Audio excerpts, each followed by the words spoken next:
The future. What does it look like?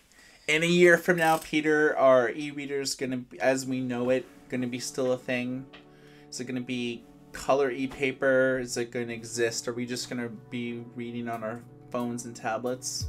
I hope not, because reading on tablets and computer screens and 2-in-1s and phones, it's straining on the eyes. They do everything they can. They do this blue light cut. They do, the Amazon Kindle app has the one where you can choose like green, gray, sepia, whatever.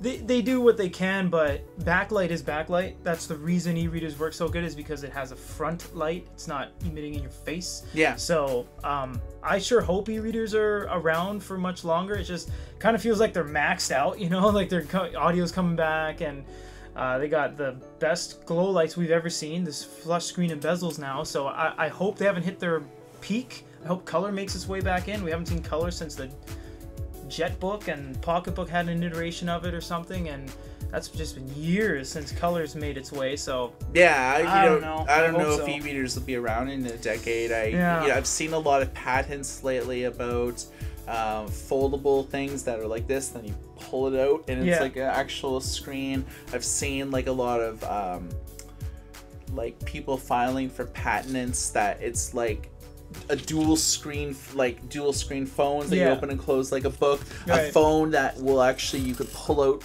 so it's like a tablet. There's lots of exciting things. I don't think e-readers, I don't even think e-ink will be around in a decade. If it is, it'll be fringy. It'll be like signage, and like you did a story on the Xiaomi is doing a hygrometer. That's right. Which is like a 1-year battery life. The Internet of Things. Yeah, little things like that. E-ink price tags will probably still be a thing, but as the Kindle as we know it, I don't know if it'll be around in a decade. I don't know what they're going to do next. Amazon. I mean, everyone's always trying to one-up someone, race to the bottom in prices, race to the top in features, but what's next you can do with e-readers? What's next? I think it's VR, for one thing. Could be. Both. I don't believe the future is AR. I think it's fully immersive of VR. How would you have AR reading? There'd be little text around your surroundings as you're walking around. Well, okay, so let's think about if you go into a Barnes & Noble bookstore with AR. That would you be don't cool. actually have to take a book off the shelf. You can just like look at a book. Yeah. Or as you're walking around, you see a bookshelf, and like there'd be a circle, and as you get closer to it, it becomes larger, and then it expands, and it's like, this is the book. You walk into an Amazon bookstore, and above people's heads are like their Goodreads profiles. Yeah. So you could actually be like, hey, that person read like 1,000 books last year. Let's go talk to them about books. Yeah. Or it'll just like have the Amazon reviews floating above the book, so you could just be like, okay.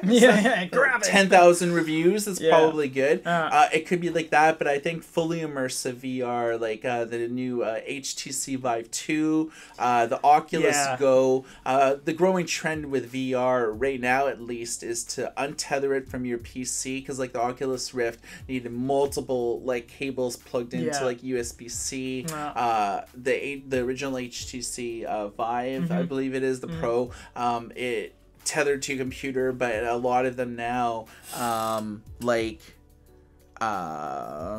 see, the Mirage Solo made by Lenovo is done by Google. It retails for about like $400, but I mean, audio built into it, goggles, the hand things, all that you need for reading. Yeah, dual controllers. I think it'll get away from the controllers and do what like Ernest Cline did in Ready Player One, where you have like haptic gloves. Yeah, where like you can actually just like do things with your gloves instead of having bulky controllers. It'll get to that, but I do believe that the future of reading definitely will be fully immersive VR. We're going to be living our lives in VR and AR within the last decade. I mean, within next decade, you mean? Well, I mean, by the end of this year, it's going to be, in terms of like content, will be about $1.2 billion industry. Hardware is going to be more. Smart speakers right now are a growing segment of that, and having audiobooks or books read aloud to you. But in terms of the future of reading, not only do I think VR is it, but it could really change in terms of development. Will apps be around in the next like 10 years? Google is doing Fuchsia, which is blending Chrome OS and Android into a unified operating system. Yeah. I just saw a video today about someone who loaded an open source Fuchsia on the new Pixelbook 2, which looked very interesting. It's getting like millions of views already. So Google has been cagey about what Fuchsia actually is. They haven't really talked about that. But Apple's also doing like the iOS Universal Framework that should be announced during like the Worldwide Developer Conference. It allows developers to make a singular app for iPhones, iPads, and for Mac OS. Mac's going to get rid of like the Mac existing Mac App Store and embrace like an iOS style App Store. So it'll be good for developers. It'll be easy for them to do. But, you know, in the here and now, apps really aren't going anywhere. But in 10 years from now, Pete, are apps still going to be a thing? It's hard to say. There's so many things you got to think about when you're designing an app. Apple has it right because they have, one phone, essentially. It's only 2 different screen sizes. Then they have 2 different devices for their tablets, a big one and a small one. It's very easy to develop all that. Well, they have like the 12-inch. Yeah, they have a 10-inch now. They have a 9.7-inch. They have the iPad Mini. Right. They've gone fragmented with screen sizes for sure. But what I'm getting at is that Android, I can't even name how many screen sizes and, you know, whether your device is a microphone or this type of screen or that type of screen or this type of hardware that apps will work and won't work. It's a nightmare to develop. There's just so much to it. So we were actually talking about browser-based apps. And what does everything have? I mean, everything has a browser. E-readers have browsers. Phones have browsers. Tablets have browsers. LG on your TV has TVs like Amazon Fire TV has Silk browser your now. Refrigerator with LG screens on your refrigerator has browsers. Car in-dash decks in your cars have browsers. Developing for a browser, if you have a browser or not, it either works or it doesn't. I mean, that's a lot easier. Yeah. It's simple. Yeah, I mean, you have to think about it. Like a company like Kobo, Barnes & Noble, even Barnes & Noble struggles with app development. They seldom release like apps for like their iOS app and for the Android app. No. Amazon has a lot of money, so they're constantly refining the Kindle app. Kobo constantly refining like their apps as well. But you know, for a lot of companies, they struggle with a dedicated app department. Do you invest in your own app infrastructure developed for both Android or iOS? Do you just pick one or the other? Even a lot of companies that are involved in like the serial reading space, the interactive reading space, the chat style like story space, like where stories are almost told via instant messages with like audio and video and things like that. That's a growing trend, but people pick one or the other because like if you're like a 2 or 3 man operation, you have to pick one operating system. You can't develop for them both simultaneously or just like split it because it's economically unfeasible. Whereas like Amazon, Kobo, Overdrive, they've all made like browser based apps like the Kindle Cloud Reader, the Kobo Cloud Reader, and initially those were bypassed because Apple levied restrictions like a long time ago now that for each app transaction Apple took a cut, and if you're selling ebooks you're taking a small cut of like the publisher, you know, so they couldn't afford to give Apple a percentage of each transaction, so they bypassed that by launching a browser-based reading app and being able to buy books on the browser and read them that way. And then that way with the Kindle Cloud Reader, it's like you could read it in VR on your desktop. You can read it on any device that has like a browser.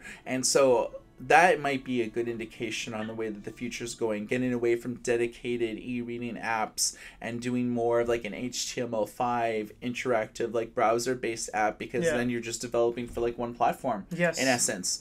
And you know, I mean, you have to think about it that just kind of like makes sense. It does, yeah. Browser-based is, I mean, we went to a trade show one time, either BEA or CES or something, and someone was going booth to booth, and actually... Steve Potash. Yes, CEO of Overdrive. He was going every single booth, and why I said refrigerator earlier is because when we saw him running around, he was going to the LG section, I think it was CES, and on the refrigerator, he was reading books on his browser-based application. Yeah. So, it is definitely feasible, and it is definitely easier to develop, and it works pretty much universally. Yeah, the web is not going anywhere, whereas apps, uncertain future. Yes. You know, yes. and the way that we consume apps. Who would have thought? No one anticipated the success of the iPhone. It's been around for like just like a decade, just True. like the Kindle. It's only been around for like a decade, and it changed. The Kindle changed the way that we read. Yeah. The iPhone changed the way that we like.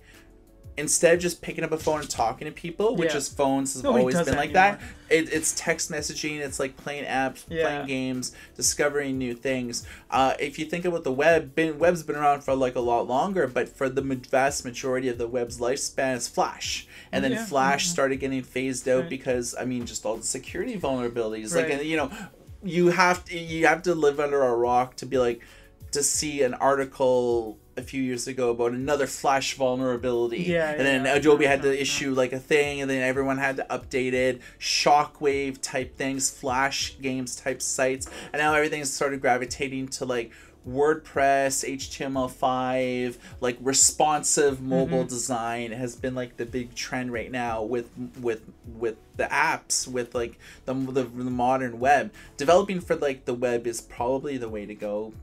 Read virtually on anything. So to summarize, what does the future look like for e-readers?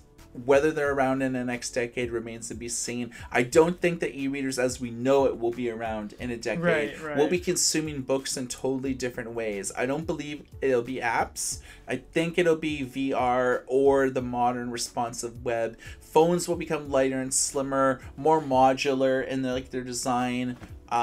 I really would like the pull it out and then like custom scroll or something? I mean, like there's prototypes around where it's like two things and you pull it out and it's like a razor thin LCD like screen. those old scrolls you find when you're raiding a tomb. You're just like, oh, look at this, and then it's got the two kind of cylindrical things. You unroll and it's written in some weird Sanskrit language that one dude behind you can suddenly read. Yeah, I mean, all the patents I'm seeing is like being able to like make a phone into a tablet, and instead of having like just like one size screen, you can pull it out to like have like a 7-inch tablet, a 10-inch tablet, and the resolution will change on it. I mean, I've seen patents by Google, by like Intel, by Amazon. Everyone's doing patents on these now, so they kind of obviously sort of predict the future because they're all involved in like hardware in one capacity or another.